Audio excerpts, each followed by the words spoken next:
4 fouls. Did you expect that?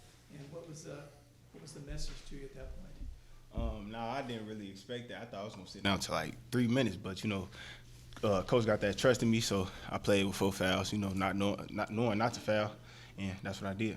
You got up a 3 right away and it went in. How did that feel given the moment? It felt good, just being able to help my team with the win. Dai Dai, career high tonight. What was it like out there for you offensively, and what were you seeing? Really just getting to my spots. They're actually a good defensive team, so me just reading the defense and picking out my spots.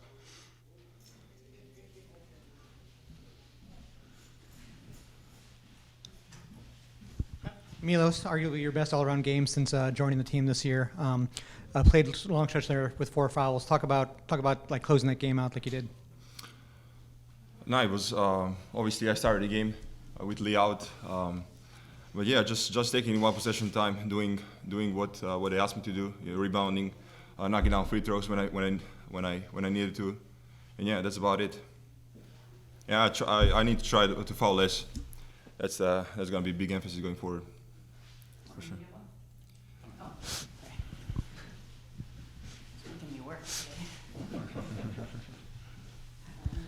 For both of you guys, all 5 of the starters in double figures tonight. Just how was it like working together with 5 of you out there? No, that's how we play. Share the ball, find open guy, and that's about it. Dai Dai, you guys are without Lee right now. Can you just talk about what you guys got from Milos tonight? Milos just being Milos, making the right passes, rebounding, scoring. He was stepping up big for us, and we needed that.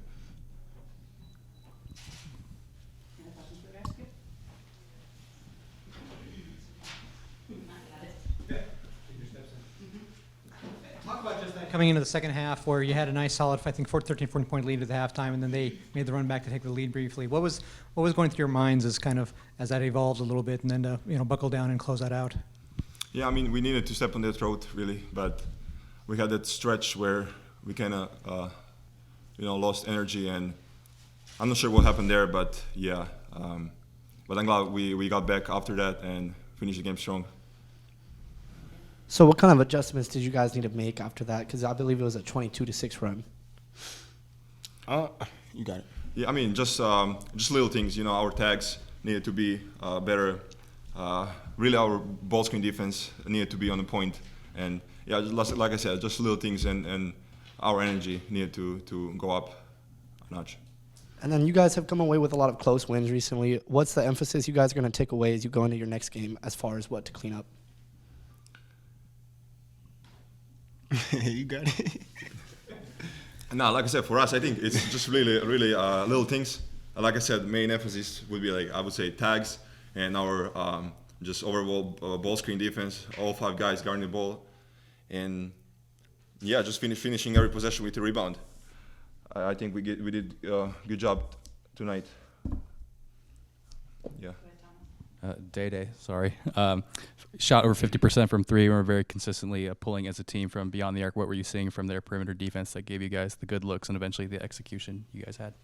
Wait, you can repeat that question again? You guys shot 50% from 3 tonight and were pulling at a very efficient clip from the first half and second half. What were you seeing in their perimeter defense from the looks that you got and eventually the shots you guys made? I think it's really just our offense, us moving our offense with speed, and then when the shot's there, setting our feet and knocking them down. Dai Dai, when's the last time you scored more than 29 points in a game? Probably high school. Yeah, probably high school. I think. Remember what your career high was in high school? I think 65 or 62. So that's is that on the radar for you for this team? He says that on the radar. Yeah, well, hopefully. Yeah. Probably not 65, huh? Yeah, close to it though. Any other questions for the guys? Congrats, guys. Appreciate you. Thank you. Appreciate you. Thank you for covering the game, everyone. To have a leader like Dai Dai Ames in this program is such a great thing for Cal. It's such a great thing for Cal basketball. You guys see him score close to 30 points, but what you don't see is the leadership in the locker room, just the greatness of spirit of who he is, and just the fact that all he wants to do is win. He wants to make his teammates better, and he was outstanding. I could go down the list. We had a lot of good efforts. You got to give a lot of credit to Georgia Tech and Damon. They were outstanding. They came out, especially in the second half, and they were awesome. They were awesome. This was a close game, and give a lot of credit to Georgia Tech. Open to questions. So, Mark, Dai Dai had 4 fouls with about 10 minutes or so to go. At 9:30, you put him back in the game. It was a 1-point game at that point. Tell us what you were thinking about and what his instructions were at that point. Dai Dai Ames has tremendous self-discipline. He's in the gym early all the time working on his game. He's great in the classroom. He has great discipline on the court, and so he's a guy that you can really trust. And Dai Dai's a guy who always really plays without fouling. He's got great lateral quickness. A lot of times we put him on the other team's best player, and I knew that I knew it could go either way, but I knew the likelihood was he was going to have the composure and the discipline not to pick up that 5th foul, and he was great with that. Was rolling the dice just necessary, considering how close the game had gotten, how good he was? It's sometimes as a head coach and as a staff, you make a decision, and could he have picked up the 5th? Yes, but again, he was awesome with just playing without fouling while also keeping his aggression.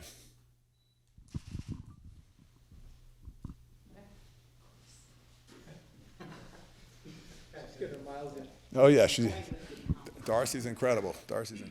Coach, can you talk about DeJuan Campbell a little bit? Transitioned this year, obviously, from a starter last year to coming off the bench this year. Every game, he seems to come in with a high-level energy and make at least one play that kind of energizes the crowd and the team.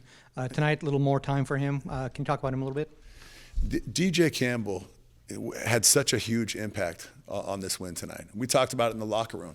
As a staff, he comes right in, he gets steals, he gets deflections, he knocks down threes. He makes everyone around him better. DJ's a guy who can pass, dribble, and shoot. DJ's incredibly tough. His toughness just is contagious. DJ's energy is contagious. He was phenomenal tonight. Defensively, he's a guy that really does a nice job of sliding his feet and chesting guys. I've had coaches in the conference comment to me about the toughness that DJ brings. He showed that tonight. He really showed that, and he's just been ready the whole season. He's been really, really good. Mark, obviously a big game of runs from the first to the second half. Georgia Tech was 2 of 17 from 3, and then the second half had over 50 points and then 8 of 12 from 3. What were some of the pressure points that they were showcasing, and how did you guys eventually rally to hold on? They did a great job of looking for each other and just really finding the open man. Georgia Tech did.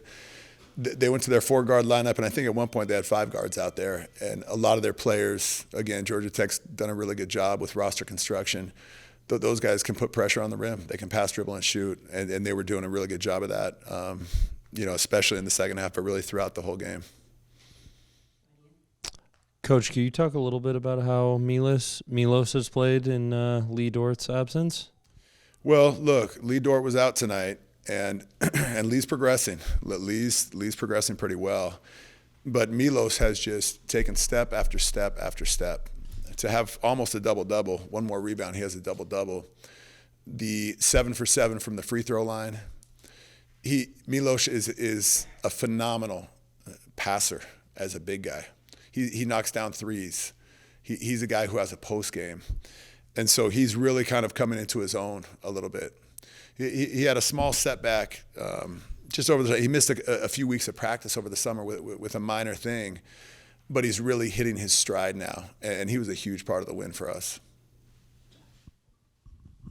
Mark, you kind of alluded to the possibility that Lee Dort will be back soon. Do you expect him on Saturday? And can you just talk about the challenge that Clemson presents? Yeah, I mean, look, we have a mechanism where we'll share when Lee comes back, and there's a mechanism to do that through the ACC, and so we'll share more as it unfolds here shortly. But yeah, Lee's big, strong, physical. Clemson is big, strong, and physical. But the good news is we've had minutes and opportunities for other guys to step in. I thought DK had another really good night. Montas does a lot of good things out there. And so we have depth at that position, and that's helped us. Coach, all 5 starters scored in double figures today, led by Dai Dai. What did you like seeing out of them play off of each other throughout the game? I love how unselfish they are. Look, we got a lot of things to correct. We have a lot of things to correct. But one thing about this team is these guys play for each other. They play incredibly hard. You know, we're going to have some good film sessions tomorrow because of how well Georgia Tech played. But at the same time, it's, you know, you saw the ball movement. You know, we had 13 assists. Georgia Tech forced us into some bad turnovers.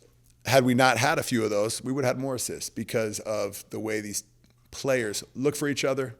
They want each other to succeed. They want each other to have success. I know you have to take it from a game-by-game basis, but does it feel good from a program perspective to be in the tournament conversation as the season, you know, kind of sneaks up and towards March? Joaquin, no doubt.